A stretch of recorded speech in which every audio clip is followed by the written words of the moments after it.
말씀의 제목은 왜 숨으셨을까? 왜 숨으셨을까입니다.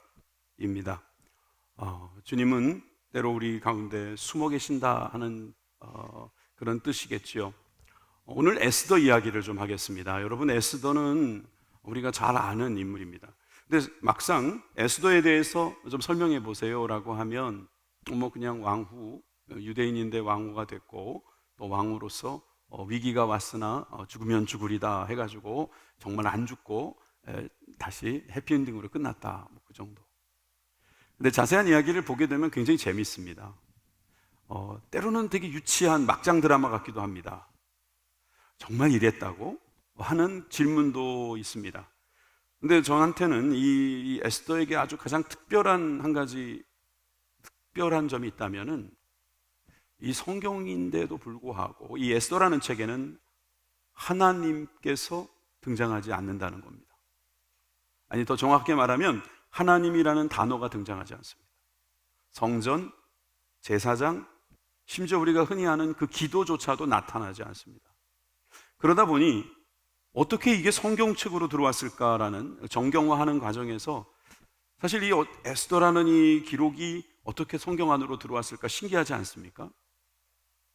세상에 많은 책들이 하나님 없는 그런 책들이 있습니다만은 성경 안에조차도 이렇게 하나님이란 단어를 쓰지 않았는데 성경이 되었다. 참 특별한 일이라고 생각합니다.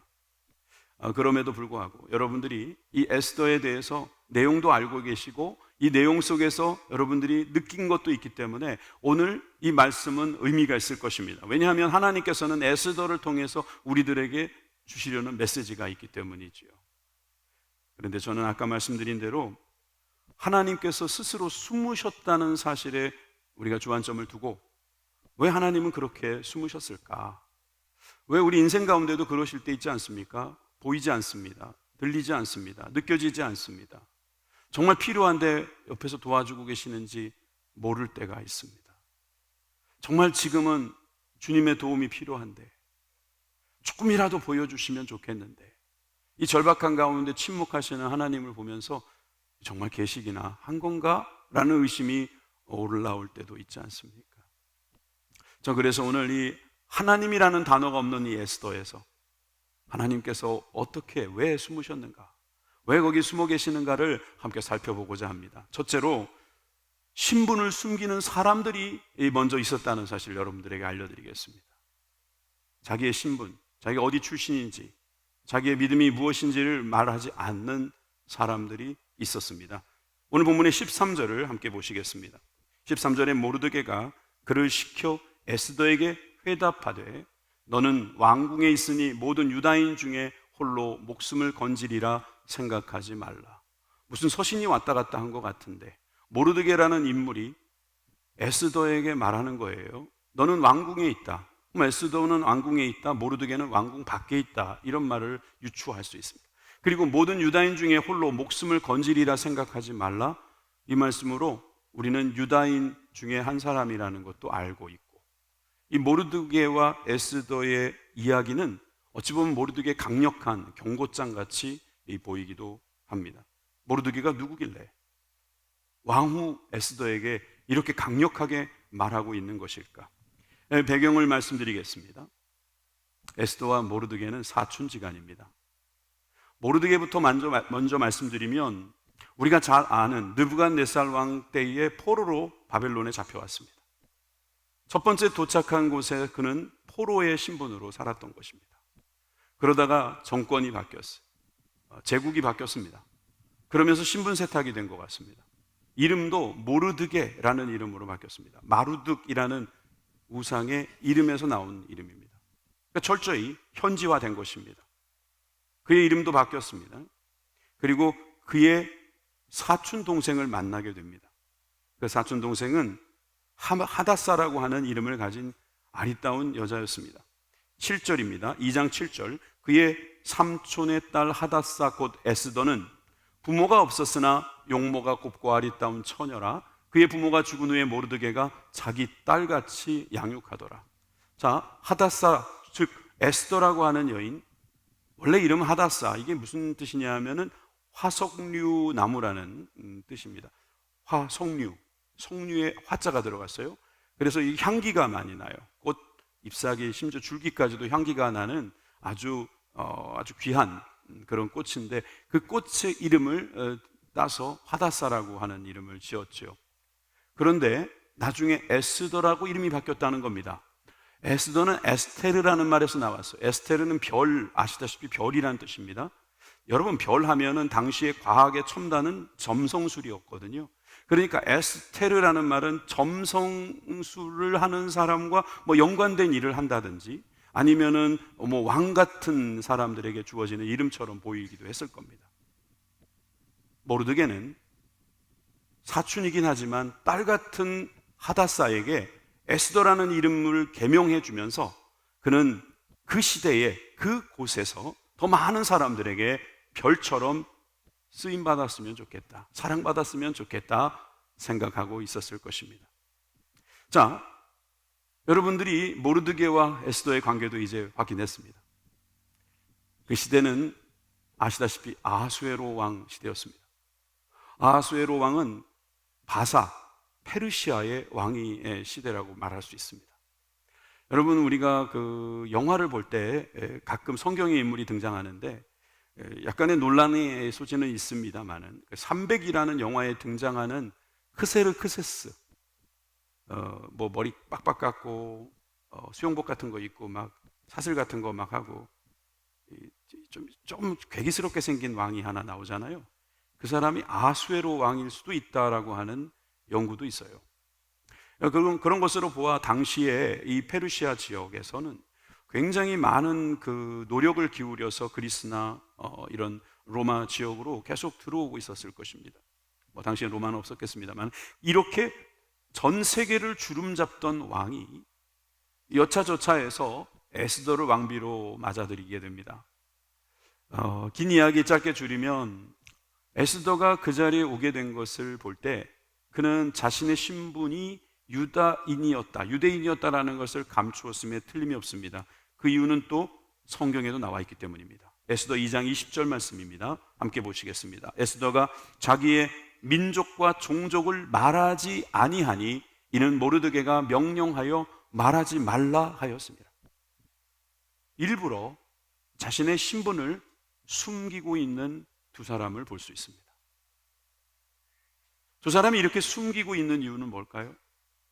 불이익 때문이겠죠. 좀 더 유리하고 싶어서이겠죠. 왜 우리 세상에 나가서 그럴 때 있지 않습니까? 내가 누구인지를 밝혔을 때 유리한 경우도 있지만 불리할 수도 있어요. 내가 예수님 믿는다 그러면 괜히 나를 더 이용해 먹으려고 하는 사람이 생길까 봐 말씀을 못 하시는 분들도 있는 것 같아요. 사업에도 도움이 된다, 도움이 안 된다, 저울질할 수도 있을 겁니다. 한잔 하자고 할 때 나는 예수 믿습니다 하고 거절하고 싶지만, 또 그랬다가 혹시라도 수주에 문제라도 생길까 봐 말 못하고 따라가서 그렇게 그냥 같이 있는 경우도 있습니다. 전 정죄하려는 뜻이 아닙니다. 세상이 그렇다는 것입니다. 세상에는 하나님이 숨어 계시는 것 같습니다. 하나님이 안 보입니다. 하나님이 안 드러나십니다. 여러분들이 그런 세상에서 살고 있는 걸 제가 압니다. 여러분, 이 에스더라는 책은 세상 책이 아닙니다. 성경책인데도 불구하고 하나님이 보이지 않습니다. 하나님이 드러나지 않는 그런 삶을 살아가는 저와 여러분들에게 오늘 이 말씀은 아주 현실적입니다. 이 현실적인 이야기 속에서 우리 두 사람의 이야기만 한번 해보죠. 이들은 하나님을 숨기고 있는 것입니다. 자기가 유다인이라는 것을 숨깁니다. 자기가 하나님을 믿는 사람이라는 것을 숨깁니다. 불이익 당할까 봐, 아니면 억울한 일 당할까 봐, 아니면 좀 더 높이 올라가고 싶어서라고 할 수 있겠죠. 하나님만 우리 가운데 숨으시는 게 아니라 우리도 하나님을 숨기고 있습니다. 두 번째로, 자신을 숨기시는 하나님도 볼 수 있습니다. 존재를 숨기시는 하나님, 존재 자체를 숨겨버리시는 하나님의 모습도 우리는 분명히 볼 수 있다니까요. 여러분, 2장 22절에 보니까 모르드게가 등장하는 것을 알 수 있습니다. 대궐 문에 앉았을 때에 문을 지키던 왕의 넷이 빅단과 데레스 두 사람이 원한을 품고 아하수에로 왕을 암살하려는 음모를 꾸미는 것을 모르드게가 알고 왕후 에스더에게 알리니 에스더가 모르드게의 이름으로 왕에게 아뢰는지라. 이 한 가지 에피소드인데, 모르드게가 사촌 동생이 왕비가 되었으니 이 대궐문 앞에 자주 갔을 겁니다. 무슨 일을 할 수도 있고요. 그러다가 빅당과 데레스라는 내시에게서 중요한 정보를 얻습니다. 암살하자. 여러분, 이것은 굉장히 큰 사건이 될 수 있는 거잖아요.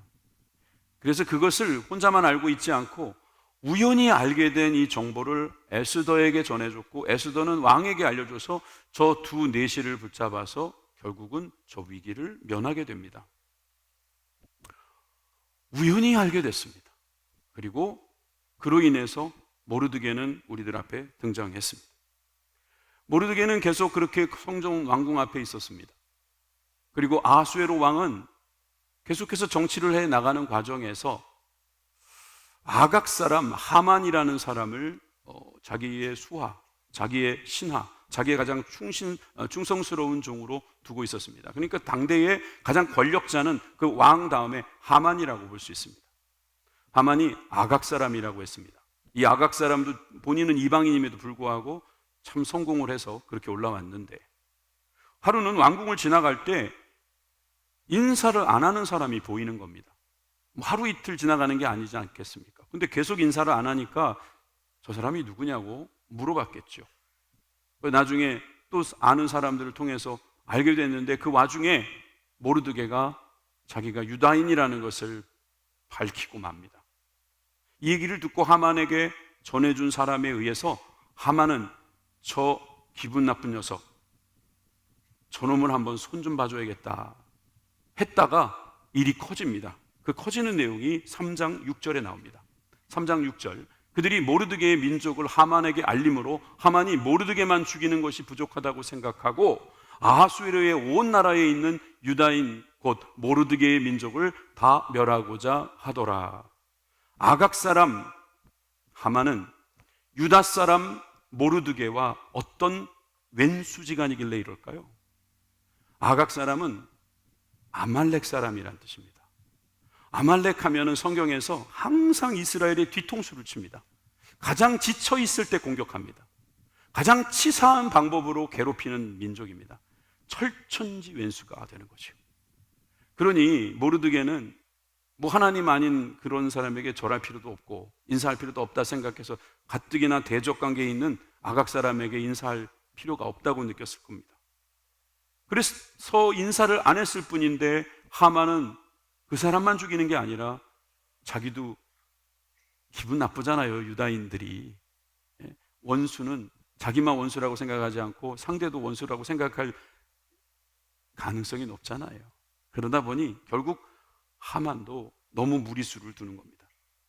결국 또 여차저차해서 왕에게 뭐 돈을 먹였는지 어떤 감언이설을 했는지 또 왕은 조서를 내립니다. 유다인들을 다 죽이라고요. 아니 이런 일이 있을 수 있나? 이게 역사고 정치고 이게 현실입니다.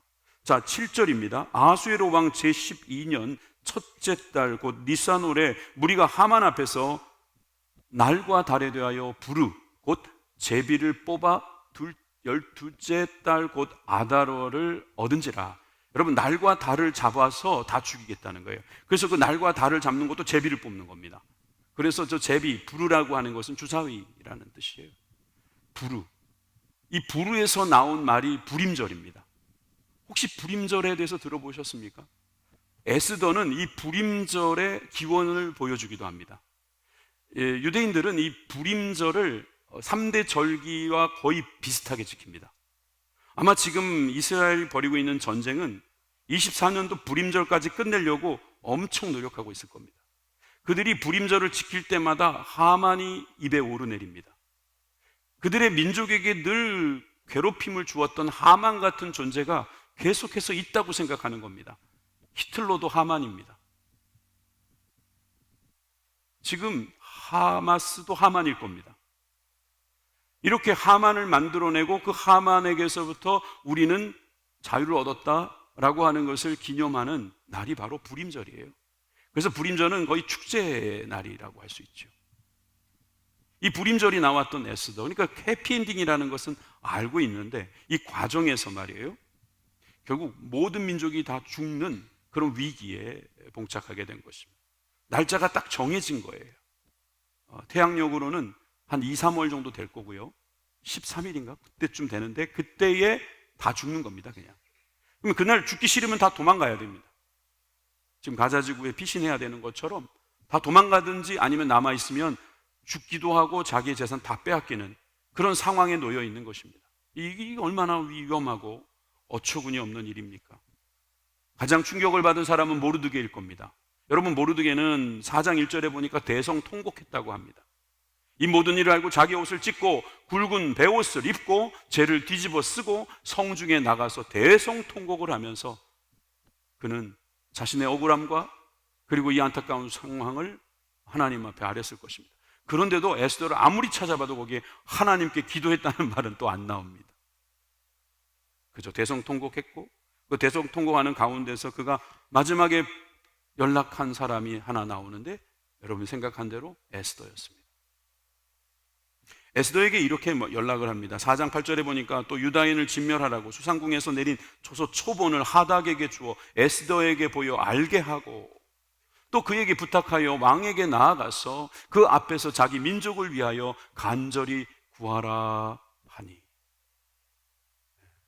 딸 같은 사촌동생 에스더, 이제 왕으로서의 힘 좀 써보자. 그래서 모르드게는 부탁을 한 것입니다. 충분히 할 만한 일입니다. 왜? 안 그러면 유다인들이 다 죽을 수 있으니까. 그때에 사실 에스더는 충분히 그 말도 이해했고 자기가 도와주고 싶은 마음이 있었을 것입니다. 그러나 문제가 있었습니다. 그 문제가 바로 11절에 나옵니다. 11절에 이렇게 기록되어 있습니다. 왕의 신하들과 왕의 각 지방 백성이 다 알거니와 남녀를 막론하고 부름을 받지 아니하고 안뜰에 들어가서 왕에게 나가면 오직 죽이는 법이요. 무슨 말인지 아시겠죠? 부르지도 않았는데 나타나면 너 나 죽이려고 왔냐 그런다는 거예요. 왕비인데도. 그래서 왕이 그자에게 금규를 내밀어야 살 것이라 이제 내가 부름을 입어 왕에게 나가지 못한 지가 이미 30일이라 하라 하니라.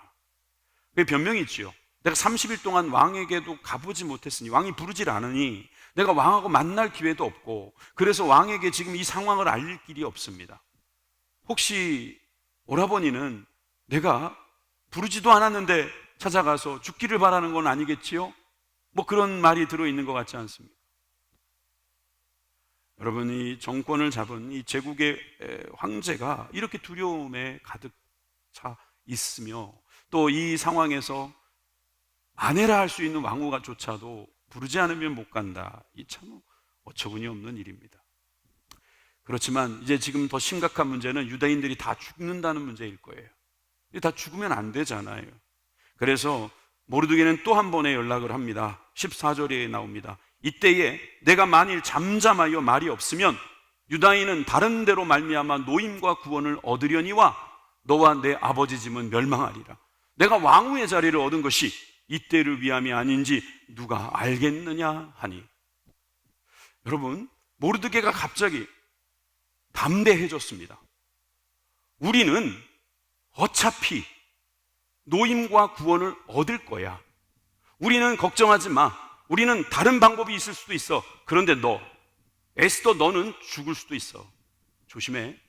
그리고 네가 왕후의 자리를 얻은 것은 이때를 위함인지 누가 알겠냐고 그렇게 말하는 거예요. 키워준 것은 감사하지만 이 오라버니에게 이런 말까지 들었을 때 에스더는 많이 힘들었겠다 싶지요. 그리고 홧김에 마치 모르드게가 원망이라도 하듯이 한 말처럼 보이기도 하지요. 저도 처음엔 그렇게 생각했어요. 그런데 여러분, 모르드게는 지금 바뀐 거예요. 사람이 대성통곡하고 그가 하나님께 매달리면서 어떤 확신이 있었던 거죠. 왕후가 안 도와줘도 우린 다른 데서 도움을 받을 수 있을 것이다. 내가 이제 하나님의 백성이라는 것을 드러낸 이상, 나의 신분을 숨기지 않고 있는 이상 하나님도 숨어 계시지 않을 것이다. 우리는 노임과 구원을 받을 수 있다라는 말을 하고 있는 겁니다.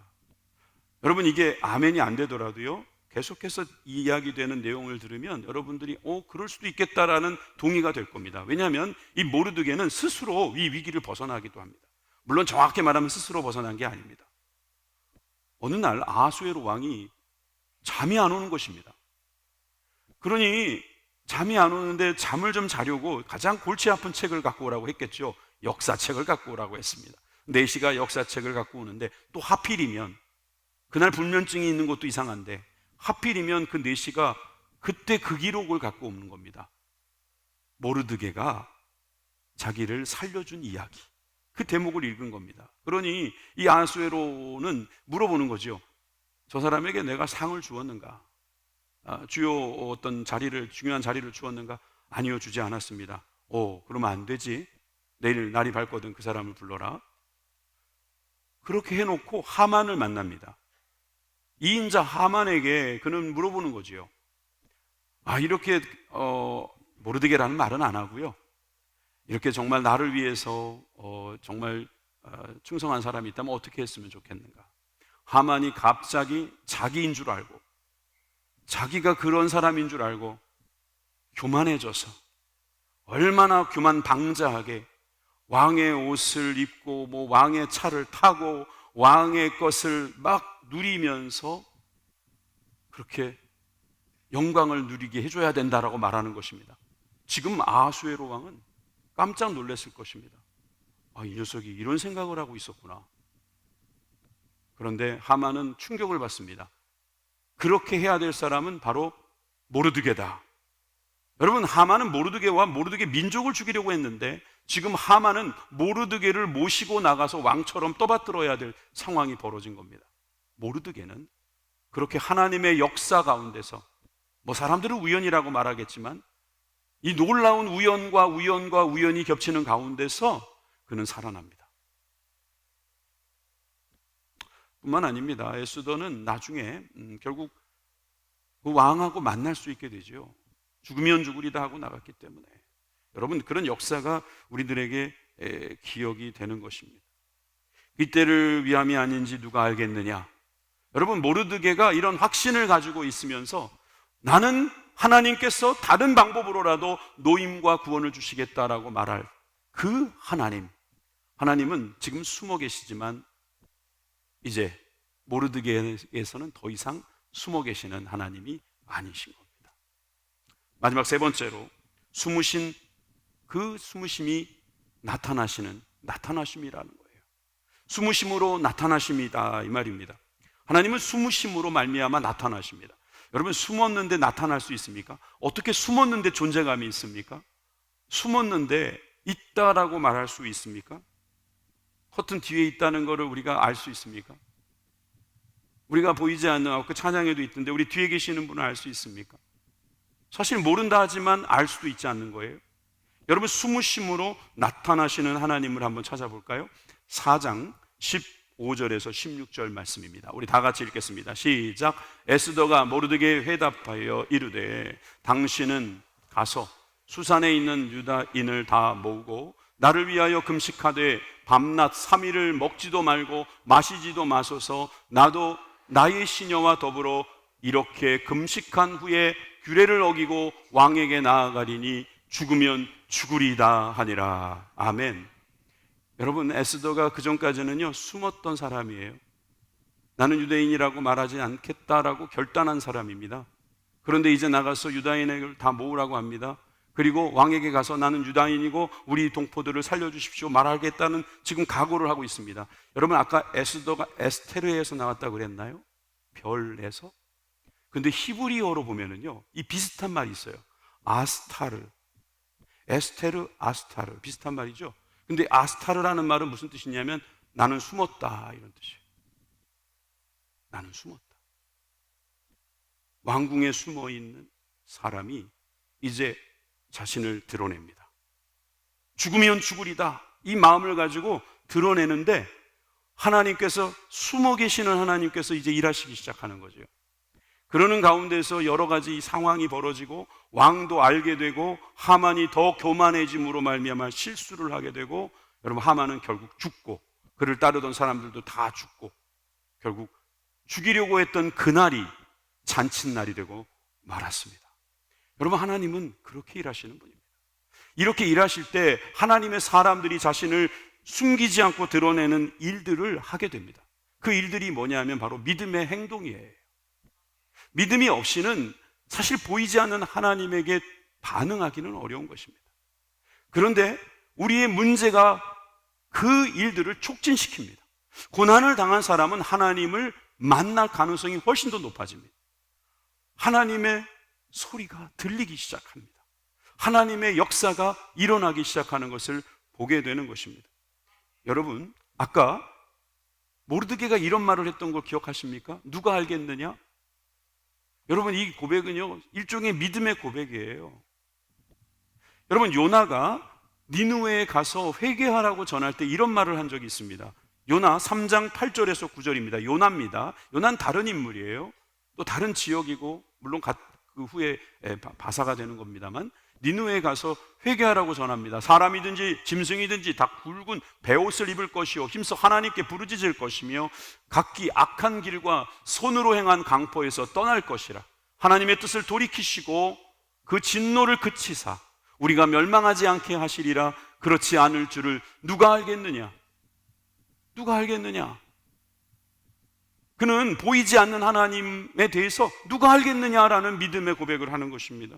다윗도 마찬가지입니다. 요나뿐만이 아니라 다윗도 보세요. 사무엘하 12장 22절에 이르되 아이가 살았을 때는 밧세바에게 사이에서 우리아의 아내 밧세바에게서 낳은 아들이죠. 아이죠. 이 아이에 대한 이야기입니다. 내가 금식하고 운 것은 혹시 여호와께서 나를 불쌍히 여기사 아이를 살려주실지 누가 알까 생각함이거니와. 누가 알겠느냐는 겁니다. 그러면서 기도하는 것입니다. 보이지는 않지만, 잡히지는 않지만 누가 알겠느냐 생각하고 거기에서 금식하고 있는 다윗, 또 믿음의 사람입니다. 요엘 2장 12절입니다. 하나님의 말씀에 너희는 이제라도 금식하고 울며 애통하고 마음을 다하여 내게로 돌아오라 하셨나니 14절 주께서 혹시 마음과 뜻을 돌이키시고 그 뒤에 복을 내리사 너희 하나님 여호와께 소제와 전제를 드리게 하지 아니하실는지 누가 알겠느냐. 왜 이렇게 유대인들은 누가 알겠느냐라는 말을 금식하면서 주님께 부르짖으면서 회개하면서 계속 이렇게 이야기할까요? 안 보이니까, 느껴지지 않으니까. 그런데도 계심을 믿기에 누가 알겠느냐라고 말하면서 금식하고 부르짖고 있는 거예요. 여러분들은 어떻습니까? 우리는 어떤 위기나 어려움이 있을 때 주님이 어디 계시냐고 그렇게 말하면서 주님을 찾다가 실망한 적은 없습니까? 미국의 기독교 작가 중에 필립 얀시라는 분이 있습니다. 이분이 오래전에 쓴 책 중에 하나님 당신께 실망했습니다 라는 책이 있는데 그 책에서 이런 고백을 한 적이 있습니다. 하나님에 대해 전혀 실망하지 않는 사람이 있다면 그는 분명 무신론자이다. 무신론자는 하나님께 아무것도 기대하지 않기 때문에 실망도 하지 않는다. 왜 당신들이 실망하셨습니까? 라고 묻는 겁니다. 당신들이 믿기 때문이 아니냐고 묻는 거지요. 여러분들이 왜 실망하셨습니까? 여러분들이 잘 했는데도 하나님은 안 해주셔서 그런 실망입니까? 여러분들은 기도했는데 왜 하나님은 안 들어주시냐고 그런 말씀을 하신 거라면 지금 하나님께서는 여러분들의 기도를 듣고 일하고 계신다는 사실을 여러분 믿으셔야 합니다. 중요한 것은 주님이 보시든지 안 보시든지, 주님이 계시든지 안 계시든지 우리는 동일하게 살아갈 수 있느냐. 여러분, 그것이 바로 우리가 변화돼야 될 모습 아니겠습니까? 우리가 어릴 때는 그냥 부모님 있을 땐 잘하고 없을 때는 좀 딴짓하고 그러잖아요. 그러다가 나중에 성숙해지고 그러면 계시든 안 계시든. 사도 바울이 빌립보 교인들에게 이런 편지를 쓴 적이 있어요. 빌립보서 2장 12절에 보니까 그러므로 나의 사랑하는 자들아 너희가 나 있을 뿐만 아니라 때뿐만 아니라 더욱 지금 나 없을 때에도 항상 복종하고 두렵고 떨림으로 너희 구원을 이루라. 여기서 말하는 나는 사도 바울 맞습니다. 사도 바울이 옆에서 가르쳐 줄 때나 그렇지 않을 때나 항상 복종하고 두렵고 떨림으로 너희 구원을 이루라고 하는 말 좋습니다. 그런데 저의 나를 하나님으로 바꿔도 되지요. 왜냐하면 하나님이 보이든 보이지 않든 항상 복종하고 두렵고 떨림으로 너희 구원을 이루라. 왜? 우리 안에서 행하시는 하나님께서 자기의 기쁜 뜻을 위하여 우리들에게 소원을 주고 행하게 하실 것이기 때문에. 할렐루야. 여러분, 하나님은 우리를 향한 기쁘신 뜻이 있대요. 우리가 하나님의 자녀니까 우리가 잘 되게 하시려고 하는 뜻이 있으시대요. 그 뜻을 가지고 계시기 때문에 여러분들에게 그 일을 이루라고 하시는데 하나님 안 보이시네? 그러니까 대충. 그럴 수 없다는 거예요, 여러분. 보이든 안 보이든 느껴지든 안 느껴지든 나의 육감을 의지하는 것이 아니라 도리어 하나님이 안 계실 때, 하나님이 숨으셨을 때 우리가 더 믿을 수 있다는 사실을 우리는 좀 기억했으면 좋겠어요. 하나님께서 숨으시는 그 기간은 우리들의 믿음이 자라가는 시간이기 때문입니다. 왜 숨으셨습니까? 우리가 숨었기 때문입니다. 왜 숨으셨습니까? 우리의 믿음이 자라가기 위해서 그렇게 하신 것입니다. 어떤 분은 또 이런 말을 한 적이 있습니다. 독일의 마이스터 에크하르트라는 분인데요, 하나님은 먼 곳에 숨어 헛기침을 하면서 자신의 위치를 드러내는 사람과 같다. 헛기침 오늘 많이 하시는 것 같아요. 우리 하나님께서도 우리들에게 어디 있는지 종종 확실하게 보여주실 때가 있어요. 그럴 때 여러분, 그때 주님과 더 선명하게 만나는 것을 여러분들은 경험하시게 될 겁니다. 여러분, 욥도 고난을 당했잖아요. 이 욥이 당한 고난을 통해서 욥은 뭐라고 고백했는지 아십니까? 욥기 23장 8절에서 9절입니다. 그런데 내가 앞으로 가도 그가 계시지 아니하고 뒤로 가도 보이지 아니하며 그가 왼쪽에서 일하시나 내가 만날 수 없고 그가 오른쪽으로 돌이키시나 배울 수 없구나. 욥도 당대 의인이었지만 그 고난 중에 주님이 안 보이더라는 겁니다. 예수님도 십자가에 못 박혀 돌아가시면서 어찌하여 나를 버리셨습니까? 주님 앞에 그렇게 고백하는 모습을 보면, 여러분, 우리들의 삶 속에서 주님이 날마다 보이지 않는 것은 그리 특별한 일도 아닐 수 있습니다. 이런 상상을 해봤습니다. 만약에 하나님이 여기도 계시고 저기도 계시고 여기도 보이고 저기도 보인다고 합시다. 그럼 여기서 하나님이 보이셨대요. 그러니까 그 다음부터는 여기는 이제 관광지가 되는 겁니다. 부천도 관광지가 되고 서울도 관광지가 되고 여기저기 관광지가 될 겁니다. 땅값을 오를 겁니다. 그게 관리인들은 직업이 생길 겁니다. 떵떵거리면서 살아가는 사람들이 있겠지요. 뭐 괜찮습니다. 좋습니다. 거기까지는 좋습니다. 그런데 내가 여기서 하나님을 만나서 하나님께 나 좀 살려달라고 말하고 저 사람은 나 좀 살려달라고 말하는데 서로 죽이려고 하는 사람이면 하나님과 하나님끼리 싸워버리는 경우가 생기지 않겠습니까? 여러분, 보이지 않는 하나님이, 숨으시는 하나님이 더 많은 일을 할 수 있다는 사실을 여러분 아시겠습니까? 보이지 않기 때문에 여기도 계시고 저기도 계신 것을 알고 있는 사람은 항상 두렵고 떨림으로 구원을 이루어가지 않겠습니까? 누가 본다고 잘하고 누가 안 본다고 대충 할 수 없는 일이기 때문입니다. 그래서 이사야는 이렇게 고백을 했습니다. 이사야의 고백은 거의 신학적이에요. 여러분, 이사야 45장 15절 다 같이 읽겠습니다. 시작. 구원자 이스라엘의 하나님이여, 진실로 주는 스스로 숨어 계시는 하나님이시니이다. 그냥 하나님이 아닙니다. 구원하시는 이스라엘의 하나님이세요. 그런데 그분이 우리를 구원하시려면 나타나셔야지 왜 숨어 계십니까?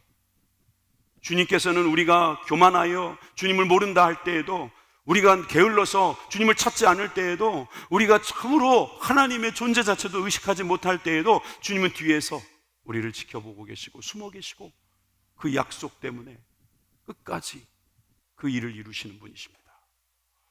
숨어 계시다가 결국 우리에게 나타나신 바 되신 분이 바로 오늘 우리가 기념하려는 예수님 아닙니까?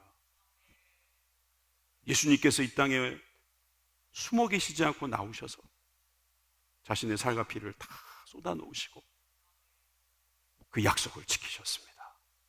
하나님이 그런 분이십니다. 하나님이 여러분들의 기도를, 여러분들의 그 드러냄을, 내가 그리스도인이라는 것을 주님 앞에, 사람들 앞에 드러내며 담대하게 살아갈 때 하나님은 그 자리에서 발견되시는 겁니다. 하나님이 여러분들에게 발견되기를 지금 원하고 계시는 겁니다. 하나님의 숨바꼭질. 여러분, 숨을 때도 재밌지만 좋은 타이밍에 짜잔 하고 나타나면 더 재밌는 게 숨바꼭질입니다. 하나님은 우리들에게 나타나실 겁니다.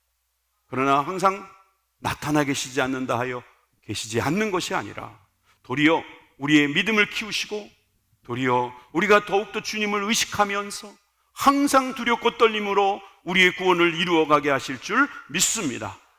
왜 숨어 계시는가? 우리가 감사한 마음으로 받아들이고 살아가는 귀한 삶이 되기를 간절히 축원합니다. 기도하겠습니다.